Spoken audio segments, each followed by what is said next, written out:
मैं अखिलेश कुमार सिंह, गणित professor Shri Vishwanath inter college Kalan सुल्तान।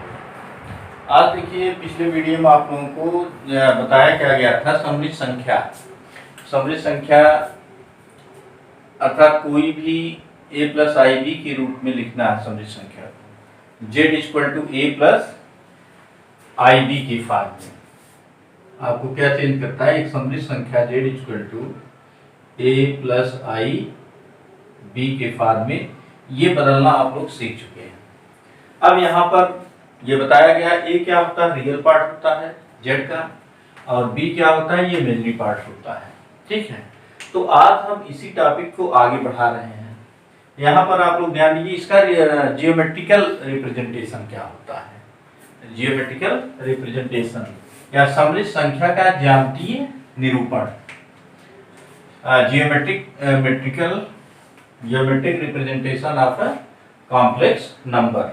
अब यहाँ पर आप लोग ध्यान दीजिए, जैसे हम z equal to a plus i b, आपका समृद्ध संख्या किस फॉर्म में लिखा जाता है, z equal to a plus i b या x प्लस आई वाई की फॉर्म में। क्या होता है, x प्लस आई वाई। ठीक है, अब इसी को आप लोग थोड़ा सा ध्यान दें। जैसे हम ज्योमेट्री में कोई बिंदु लेते हैं, जैसे x y है या 2 4 है, ऐसे बिंदु को रिप्रेजेंट करने के लिए हम ग्राफ या इसके समतल पर दिखाते हैं, x y x के समतल पर दिखाते हैं। तो इसमें भी ऐसा ही होता है। जैसे z equal to x plus i y है, इसको हम ऑर्डर पेयर में क्या लिख सकते हैं, x प्लस आई वाई, क्रमित युग्म जिसको बोलते हैं। या इसी को हम क्या लिख सकते हैं, x प्लस या x कमा y। इसका मतलब क्या हो गया, ये समृद्ध संख्या का क्रमित युग्म बोलते हैं, ऑर्डर पेयर बोला जाता है। अब यहाँ बच्चों ध्यान दीजिए, जैसे z equal to x plus i y को क्या लिख दिए, x y।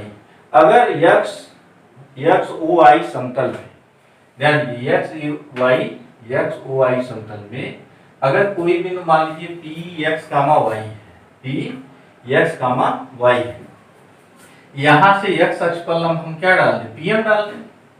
तो आपका यहाँ से OM की दूरी क्या होगी, ये दूरी आपकी क्या होगी, x होगी, और ये आपकी दूरी क्या होगी, PM की दूरी कितनी होगी, PM की दूरी ये आपकी y होगी।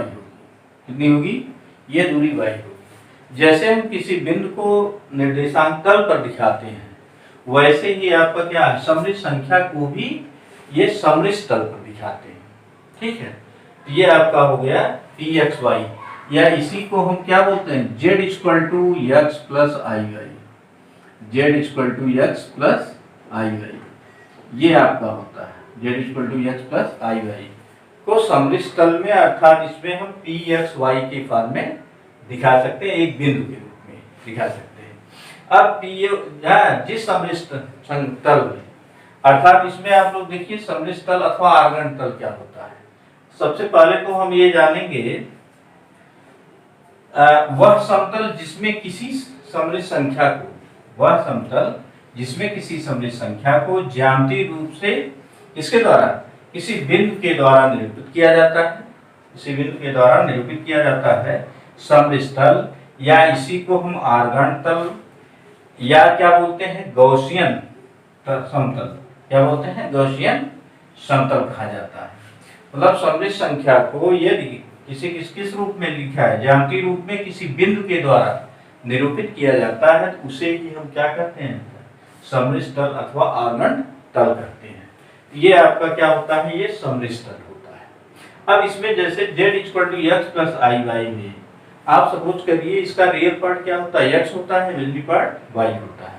अब यह क्या होता है, जैसे इस समतल देखिए, ये आपका x एक्सिस हम ले रहे हैं, ये y एक्सिस आपका है, ये आपका मूल बिंदु होता है। ठीक है, अब यहाँ से आप लोग ध्यान दीजिए, जैसे ये आपका फर्स्ट कोऑर्डिनेट होता है, ये फर्स्ट है, ये सेकंड कोऑर्डिनेट है। ठीक है, ये थर्ड कोऑर्डिनेट है, ये थर्ड कोऑर्डिनेट है, ये फोर्थ कोऑर्डिनेट। ये क्या है, प्रथम चतुर्थांश, द्वितीय चतुर्थांश, तृतीय चतुर्थांश, चतुर्थ चतुर्थांश होता है। अब यहाँ पर ध्यान दीजिए, जैसे प्रथम चतुर्थांश में इसमें क्या होता है, जैसे इसका z equal to x plus i y, दे रहे हैं। dx इसका क्या है, वास्तविक भाग होता है, y क्या है, काल्पनिक भाग। अब इसमें ध्यान दीजिए, हम क्या बोलते हैं, x अक्ष आपका क्या होता है, वास्तविक अक्ष होता है। क्या होता है, रियल एक्सिस होता है, हैं?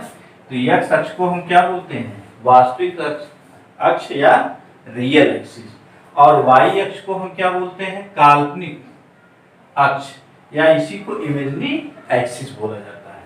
अब यहाँ पर ध्यान दीजिए, मान सपोज कर लीजिए प्रथम चतुर्थांश में कोई सममित संख्या हमारा क्या है, z equal to x plus i y के फॉर्म में है, ठीक है। तो यहाँ पर आप लोग ध्यान दें, तो इसका real part of z, x क्या है, धनात्मक होगा, क्या होगा, पॉजिटिव होगा, अर्थात रियल पार्ट ऑफ z क्या होगा, ग्रेटर देन 0 फर्स्ट कोऑर्डिनेट में। ये इसका रियल पार्ट, सममित संख्या का रियल पार्ट क्या होगा, 0 से बड़ा होता है, और इसका इमेजिनरी पार्ट भी क्या होता है, 0 से बड़ा होता है।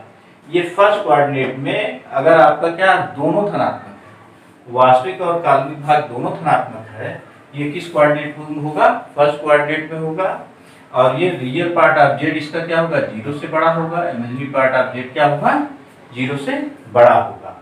अब यहाँ ध्यान दीजिए, अगर हम आते हैं इसका x अक्ष पर, x अक्ष अर्थात हम क्या करें, वास्तविक अक्ष को लेते हैं, तो वास्तविक अक्ष हमारा क्या होगा, ध्यान दीजिए, अगर ये हम ले लें इसका वास्तविक अक्ष, तो वास्तविक अक्ष पर क्या 0 होगा, वास्तविक जैसे ये वास्तविक रियल एक्सिस पर आपका ये क्या होगा, इमेजिनरी पार्ट 0 होगा।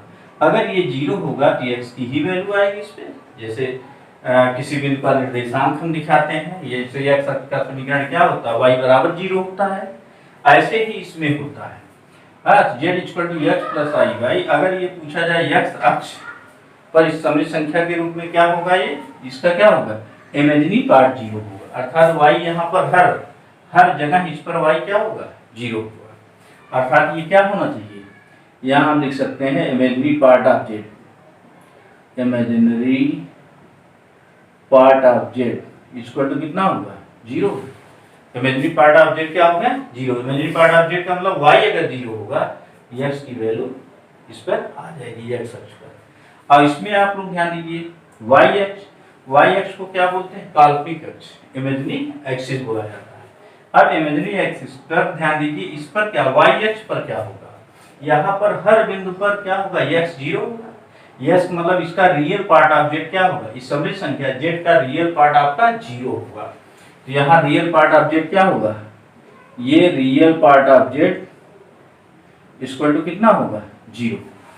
रियल पार्ट ऑफ z क्या होगा, ये 0 कर दे, ये क्या होगा, y अक्ष पर होगा, ठीक है। तो ये इसका क्या होता है, जियोमेट्रिक रिप्रेजेंटेशन होता है, ठीक है, क्या है, जियोमेट्रिक रिप्रेजेंटेशन। अब ऐसे आते हैं हम किसमें, सेकंड कोऑर्डिनेट। सेकंड कोऑर्डिनेट में आते हैं, देखिए तो x यहाँ पर क्या होता है, नेगेटिव होता है, y क्या होता है, पॉजिटिव होता है। तो यहाँ पर हम एक सममित संख्या को इस फॉर्म में दिखा रहे हैं, z equal to minus x plus i y के फॉर्म में। अब यहाँ पर देखिए इसका रियल पार्ट क्या है, x है, ये क्या है, नेगेटिव है, ऋणात्मक है, तो रियल पार्ट ऑफ z क्या होगा, 0 से छोटा होगा, और y यहाँ पर क्या है, पॉजिटिव है, इसका y क्या होगा, इमेजिनरी पार्ट ऑफ z क्या होगा, y अर्थात क्या होगा, ये 0 से बड़ा होता है, किस कोऑर्डिनेट में, सेकंड कोऑर्डिनेट में। ऐसे ही हम आते हैं थर्ड कोऑर्डिनेट में। थर्ड कोऑर्डिनेट में हम देखते हैं कि ये दोनों क्या होता है, निगेटिव होता है, x भी निगेटिव होता है, y भी निगेटिव होता है। तो यहाँ पर आप ध्यान दीजिए, z equal to minus x minus i y. अब यहाँ पर आप लोग ध्यान दें, रियल पार्ट ऑफ z इसका क्या होगा, 0 से छोटा होगा क्योंकि निगेटिव है, और यहाँ पर इमेजिनरी पार्ट क्या है, ये भी आपका 0 से छोटा होगा क्योंकि नेगेटिव होगा। बात आ रही समझ में। अब नेक्स्ट आते हैं क्या है, फोर्थ कोऑर्डिनेट में। फोर्थ कोऑर्डिनेट में आपका x जाता है, x पॉजिटिव होगा, y नीचे की तरफ होगा, ये क्या होगा, नेगेटिव होगा। तो आपका यहाँ कॉम्प्लेक्स नंबर कितना होगा, किस फॉर्म में होगा, z equal to x minus i y के फॉर्म में होगा। अब यहाँ से इसका रियल पार्ट ऑफ z क्या होगा, अर्थात इसका x क्या 0 से बड़ा होगा, और इसका इमेजिनरी पार्ट ऑफ z क्या होगा, y के बड़ा अर्थात माइनस वाई, ये नेगेटिव है, ये क्या होगा, 0 से छोटा होगा, क्योंकि x इसमें क्या होगा, पॉजिटिव होता है, y क्या होता है, नेगेटिव होता है। इसका रियल पार्ट ऑफ z का, सममित संख्या z का पॉजिटिव भाग क्या होगा, 0 से बड़ा होगा, और इसका काल्पनिक भाग क्या होगा, 0 से छोटा, क्योंकि ये ऋणात्मक होता है। तो ये आपका क्या होता है, ये इसका जियोमेट्रिक रिप्रेजेंटेशन होता है। ठीक है, अब यहाँ से आप लोगों को क्लियर हो जाना चाहिए कि यह क्या होता है, सममित तल के रूप में, अर्थात ये एक बिंदु, सममित संख्या को एक बिंदु के रूप में लिखा जा सकता है। अब इसमें बहुत सारे एग्जाम्पल हम दे सकते हैं। यहाँ आप लोग इसका रिप्रेजेंटेशन, जियोमेट्रिक रिप्रेजेंटेशन के बारे में आप लोग जान गए। जैसे अब क्या, कोई भी सममित संख्या हो तो उसको किस फॉर्म में लिख सकते हैं, एक बिंदु के रूप में लिखा जा सकता है। जैसे यहाँ पर ध्यान, ये एग्जाम्पल हम बता रहे हैं। अगर आपका एग्जाम्पल हम ले लें, सपोज कर लीजिए सममित संख्या इस किस चतुर्थांश में है, ये निकाला जा सकता है। जैसे 2 - 3i, क्या ले लें, 3y। अगर सपोज कर लीजिए z इक्वल टू कितना है, 2 - 3i है। 2 - 3i को हम क्या लिख सकते हैं, इसमें क्रमिक युग्म में, ऑर्डर पेयर में, बिंदु के रूप में। तो बिंदु के रूप में क्या लिखा जा सकता है, 2, -3 लिखा जा सकता है। अगर ये पूछा जाए ये किस कोऑर्डिनेट में है, तो ये आपका होगा x क्या होगा, पॉजिटिव है। अर्थात 2 क्या है, 2 का मान 0 से बड़ा है, और 3 का मान क्या, -3 क्या है, 0 से छोटा है। अब ये x धनात्मक है और y क्या है, ऋणात्मक है। तो x धनात्मक y ऋणात्मक किस में मिल रहा है, x धनात्मक y ऋणात्मक, ये आपका किस कोऑर्डिनेट में होगा, ये फोर्थ कोऑर्डिनेट में आएगा। क्या आएगा, ये चतुर्थांश में होगा।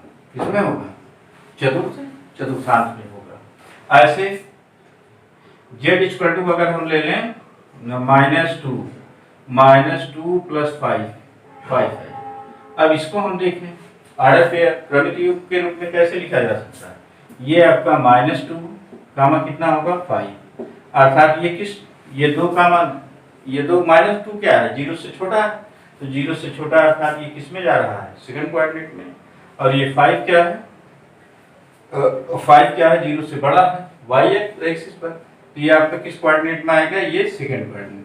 अर्थात इसी सममित संख्या को सममित तल के रूप में लिखा जा सकता है। ठीक है, अब आगे इस पर हम बताने जा रहे हैं कि सममित संख्या का मापांक। अभी आप लोगों को बताया गया है कि किसी सममित संख्या का ज्यामितीय निरूपण, रिप्रेजेंटेशन ऑफ कॉम्प्लेक्स नंबर।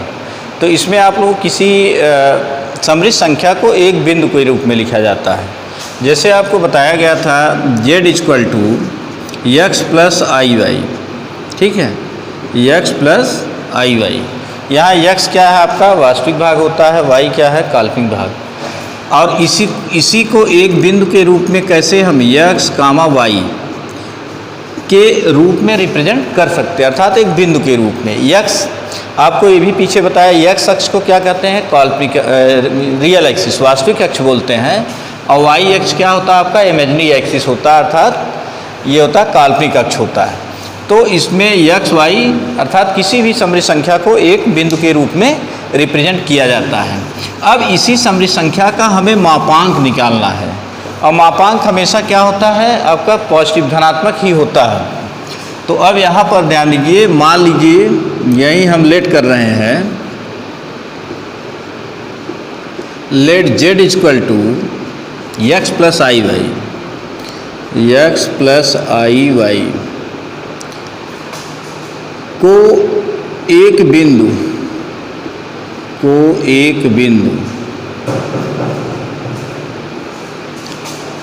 बिंदु किससे डिनोट किया जाता है, P से। एक बिंदु Px, y से प्रदर्शित किया जाता है,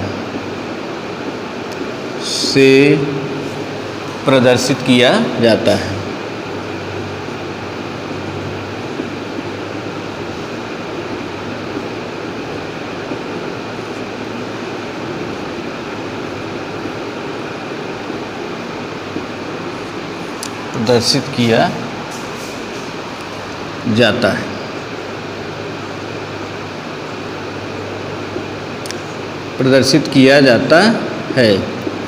अब देखिए ये क्या है, समृद्ध संख्या के एक बिंदु के रूप में। अब यहीं से आप सपोज कर लीजिए ये क्या है, एक्स ओ वाई तल में है। क्या है, एक्स ओ वाई तल में है, अर्थात ये प्रथम चतुर्थांश में है। तो यहीं P से किस पर लंब डाल दें, ओ एक्स पर, अर्थात एक्स अक्ष पर लंब डाल दें तो आपका ये एंगल कितना होगा 90 डिग्री। और P को O से मिला दें, किससे, P को O से मिला दें। और यहाँ देखिए थीटा क्या है, OP का x अक्ष के धन दिशा में बना हुआ कोण है। OP का x अक्ष के साथ धन दिशा में बना हुआ कोण है। यही इसका क्या होता है, कोणांक कहलाता है। क्या कहलाता है, जिसको हम आर्गुमेंट बोलते हैं। क्या बोलते हैं, आर्गुमेंट। और इसी को हम मान लीजिए R equal to mod of Z। ठीक है, क्या कर लें, R equal to mod of Z। अब यहीं पे देयरफॉर Z इक्वल टू कितना, Z equal to x plus i y. हमें क्या निकालना, इसी का मापांक और कोणांक फाइंड करना। सपोज कर लीजिए इसको हम इक्वेशन फर्स्ट बना दें। ठीक है, अब यही मान लीजिए बिंदु P, यहीं P का निर्देशांक क्या है, एक्स वाई है। PM is perpendicular to OX। अब देयरफॉर PM किस पर लंब है, PM इज परपेंडिकुलर टू लंब है किस पर, OM पर, OM। PM is perpendicular to OM। ठीक है, OM। अब OP का x अक्ष से झुकाव कितना है, एंड यही आप सपोज कर लीजिए OP का x अक्ष से झुकाव, अर्थात एंगल XOP या MOP। क्या लिख सकते हैं, angle MOP। Angle MOP equal to कितना होगा, थीटा हो गया। क्या हो गया, थीटा हो गया। अब PM क्या है, इस पर लंब है, तो ये एक समकोण त्रिभुज होगा। क्या हो गया, समकोण त्रिभुज। यही मान लीजिए OP इक्वल टू, क्या करें, यहाँ ध्यान दीजिए, मान लीजिए माना OP इक्वल टू इसी को हम R भी बोलते हैं, या OP equal to R equal to ये क्या होता है, मॉड ऑफ Z। क्या मान लें, OP equal to R equal to mod of Z। अब यहाँ पर ध्यान दीजिए, जब ये बिंदु P का निर्देशांक x y है तो OM की दूरी क्या होगी, x होगी। ये आपका यहाँ से OM की दूरी क्या आएगी, x, और PM की दूरी कितनी आएगी, ये दूरी आपकी y है। और इसको हम क्या मान लिए, R, या यही मॉड ऑफ Z होता है। अगर आप पाइथागोरस समकोण त्रिभुज कौन सा ले लें, OMP में, देखिए समकोण त्रिभुज, ये हम ले रहे हैं समकोण त्रिभुज,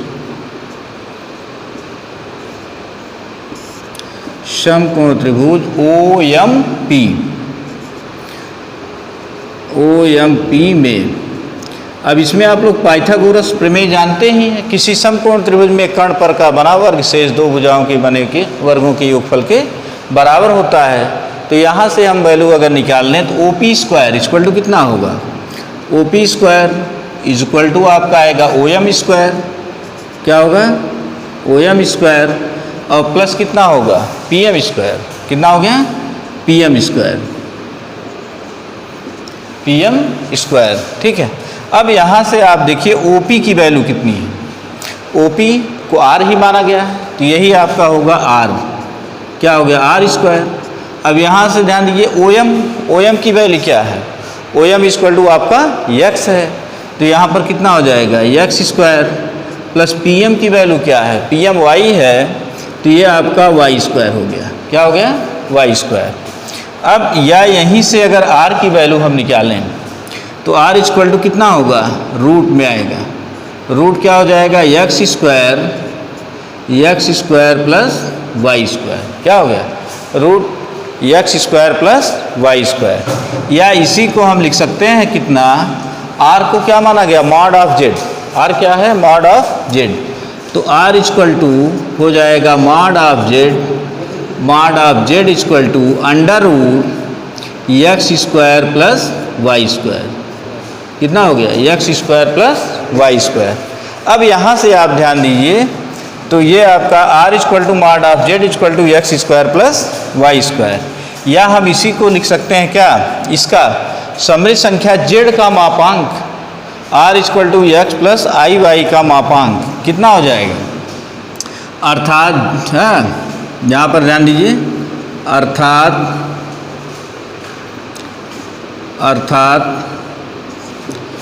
z equal to x plus i y का मापांक क्या होगा, का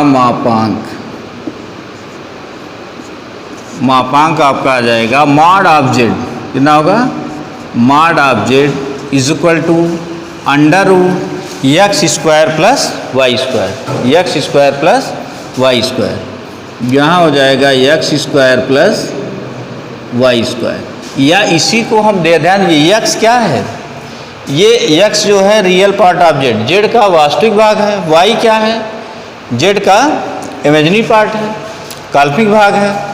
तो यहाँ हम लिख सकते हैं अंडर रूट, या इसी को हम लिख सकते हैं अंडर रूट कितना, under root real part of z का whole square, real part of z का होल स्क्वायर, और यहाँ पर आ जाएगा प्लस y क्या है, इमेजिनरी पार्ट ऑफ जेड का होल स्क्वायर, यहाँ कितना होगा, इमेजिनरी पार्ट ऑफ जेड का होल स्क्वायर, कितना आएगा, इमेजिनरी पार्ट ऑफ जेड का होल स्क्वायर। तो ये आपका कितना आ गया, मॉड ऑफ जेड आ गया, ठीक है। अब इस पर एक एग्जांपल भी हम दे रहे हैं, या इसी को हम ध्यान दीजिए क्या लिख सकते हैं, mod of z equal to under root कितना आएगा, x square plus y square, x square plus y square, अर्थात क्या हो गया, z equal to x plus i y का मापांक क्या हो जाएगा, under root x square plus y square, अर्थात ये क्या होगा, ये हमेशा पॉजिटिव होगा, जीरो से बड़ा होता है, इसको r से भी डिनोट करते हैं, किससे डिनोट किया जाता है, r से भी डिनोट किया जाता है, r equal to mod of z equal to x square plus y square. अब इसी पर आप लोग ध्यान दीजिए, एक एग्जाम्पल भी इस पर दे रहे हैं, इसके बाद इसका पूर्णांक निकाल रहे हैं। तो यहाँ पर आप लोग ध्यान दीजिए, ये mod of z equal to क्या आ गया, root x square plus y square, ऐसा, और इसकी वैल्यू अब क्या होती है, पॉजिटिव आती है। अब यहाँ से आप लोगों को एक एग्जाम्पल भी बता दें कि किसी समृद्ध संख्या का मापांक हम कैसे निकालते हैं, बहुत आसान है, और इस पर न्यूमेरिकल भी आप लोग सॉल्व कर सकते हैं। जैसे एक एग्जाम्पल हम दे रहे हैं, यही मान लीजिए, माना z इक्वल टू आपका है -3 प्लस 2i, कितना है, -3 प्लस 2i, ठीक है, -3 प्लस 2i, ये हम मान ले रहे हैं। इसका हमें क्या निकालना है, मापांक निकालना है। तो मापांक का मतलब क्या है, जैसे x प्लस आई वाई है, उसी फॉर्म में है, a प्लस आई बी के रूप में, तो मॉड ऑफ जेड, तो इसका मापांक हम निकालेंगे क्या है, अर्थात यहाँ ऐसा भी लिखा जा सकता है, z का मापांक, z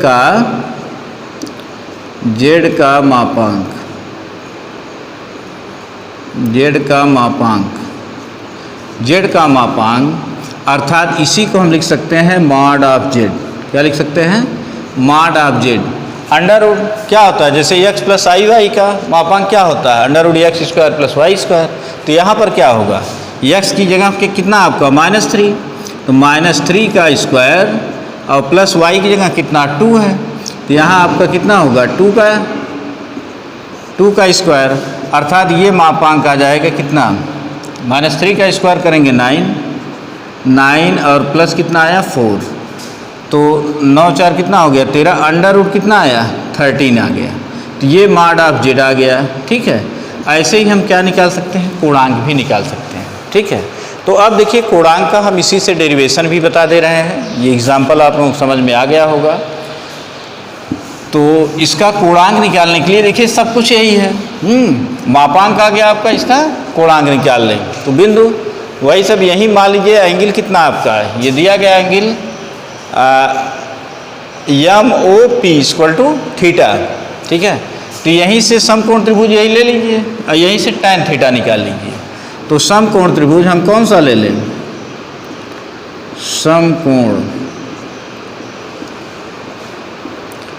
समकोण त्रिभुज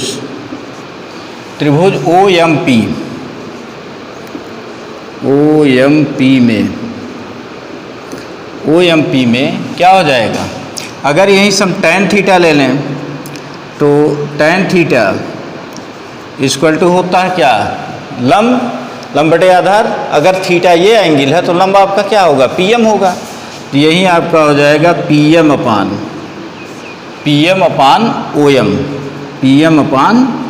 OM होगा। और PM की वैल्यू कितनी है, PM की वैल्यू आपकी कितनी है, y है। तो यहीं से y अपान क्या लिख सकते हैं, y अपान OM की वैल्यू x है, y अपान x। या यहीं से अगर हम थीटा निकालते हैं तो ये आपका थीटा इक्वल टू कितना होगा, theta equal to tan inverse mod of y by x। कितना हो गया, tan इनवर्स, इसको मॉड में भी लिख सकते हैं, tan इनवर्स क्या हो गया, mod of y by x। या इसी को हम लिख सकते हैं tan इनवर्स, ध्यान दीजिए, tan inverse mod of y क्या है, यहाँ से ध्यान दीजिए, y imaginary part of z upon x क्या है, रियल पार्ट ऑफ z भी लिख सकते हैं। तो ये आपका हो जाएगा इमेजिनरी पार्ट ऑफ z अपान कितना होगा, रियल पार्ट ऑफ z। कितना आएगा, रियल पार्ट ऑफ z। ये आपका हो गया क्या, ये इसका कोणांक होता है, क्या बोलते हैं, इसी को हम बोलते हैं कोणांक भी बोलते हैं। और इसको किससे डिनोट किया जाता है, थीटा से, कोणांक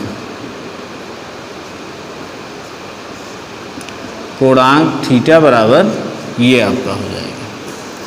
ठीक है, अब यहाँ से आप लोग देखिए समृद्ध संख्या का मापांक z equal to mod of z equal to कितना आया, mod of z equal to आपको निकाला गया x square plus y square.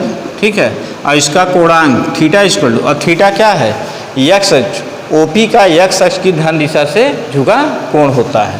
तो थीटा इक्वल टू आपका आ गया tan इनवर्स, कितना आ गया, tan inverse mod of y by x। कितना हो गया, tan inverse mod of y by.